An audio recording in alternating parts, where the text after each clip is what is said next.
I'm very grateful to the Reverend Claire Dietrich Rana for the invitation to speak at this great parish this morning. Dr. Ellen Schell, seated here, and I have come to thank you all for your continued support of Gaia's endeavor in Malawi, Central Africa. As many know, we go into rural villages where most of the African people live in one of the world's highest HIV prevalence and most impoverished countries.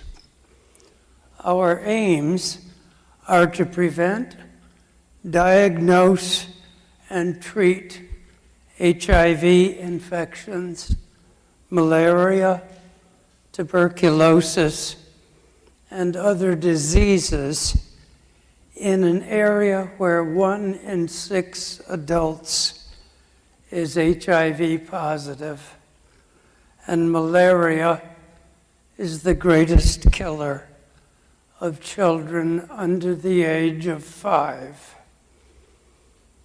It seems especially important today to honor and thank all the mothers here and in Africa for all they have done and do to make and keep human life human.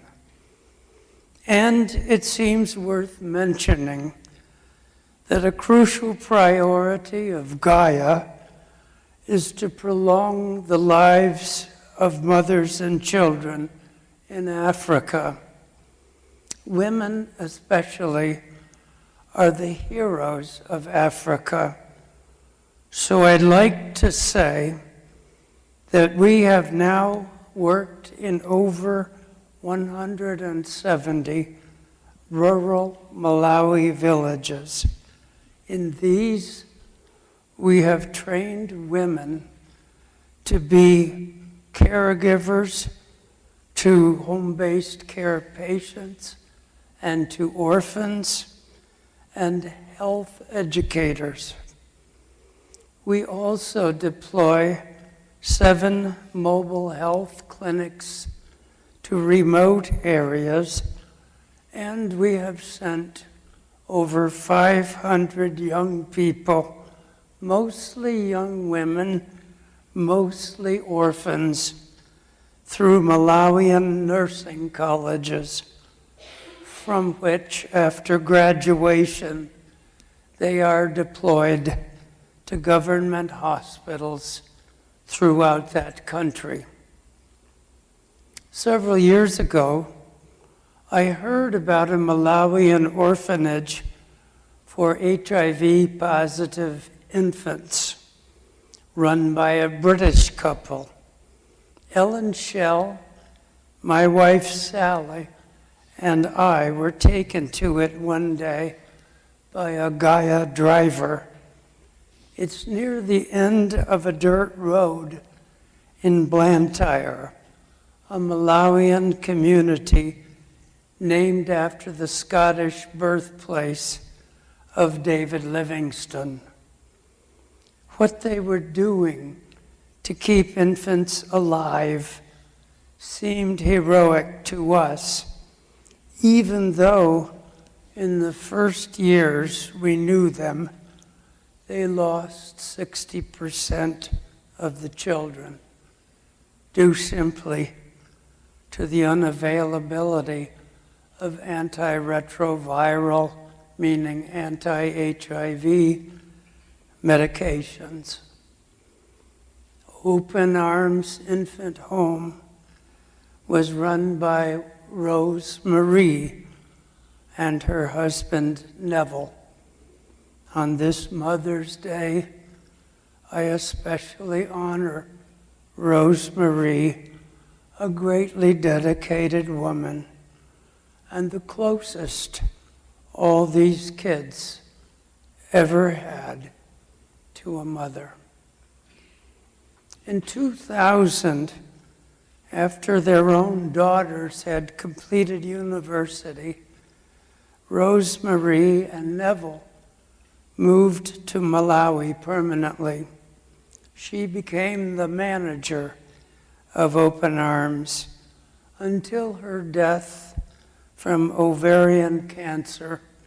She and Neville had put this infant home on a path that so far has caused it to grow from 20 children and 2 buildings to 50 children in the Blantyre home, 30 in the Mangochi house, and 40 children in the foster houses spread through 17 buildings around Blantyre. Another 400 non-resident children attend 6 nursery schools operated by Open Arms.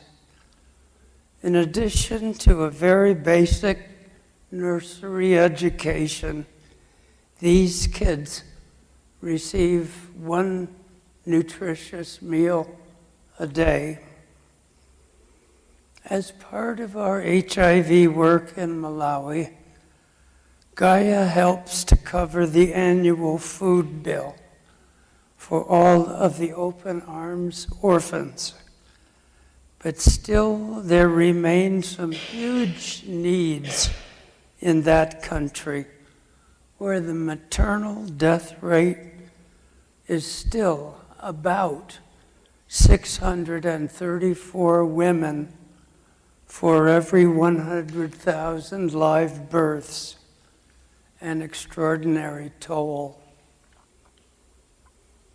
But it is important to spotlight the mothers and children in our own country.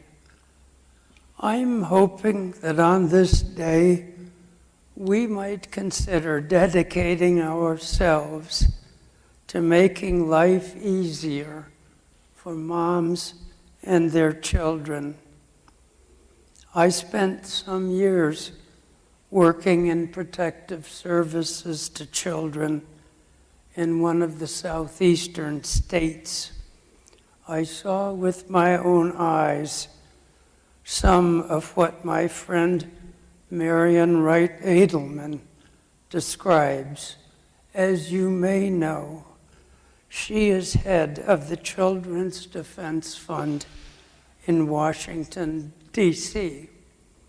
Just a few days ago, she wrote, quote, "No child should have to worry where her next meal will come from or whether she will have a place to sleep each night in the wealthiest nation on earth." Yet more than 12.8 million poor children in America face these harsh realities every day. It is a moral disgrace, a costly injustice, and a profound economic threat, she continues, that nearly 1 in 5 children are poor in our boastfully wealthy nation. Nearly 4 in 10 children spend at least a year in poverty before their 18th birthday, and more than 1 in 10 struggle through at least half their childhoods in poverty. More than 2 in 3 poor children are children of color. Most shamefully, our youngest children are our poorest during their years of greatest brain development. Permitting millions of children to live in poverty, many denied basic human needs of housing, enough food, and a chance to get ready for school, and attend school with equal funding and quality is unjust. We are failing our children and our nation." Close quote. In the end, so much of what we know of the divine, the mystery of life-giving and life-giver, is reflected in the maternal compassion, expectation, life, hope, but most of all, love, the essence of the eternal. And so, it is right that as a religious act, we pause this day to honor and respect the maternal, through which we catch a reflection of God, and maybe as well our own moral responsibility. Thank you again very much for all that you have done and all that you do.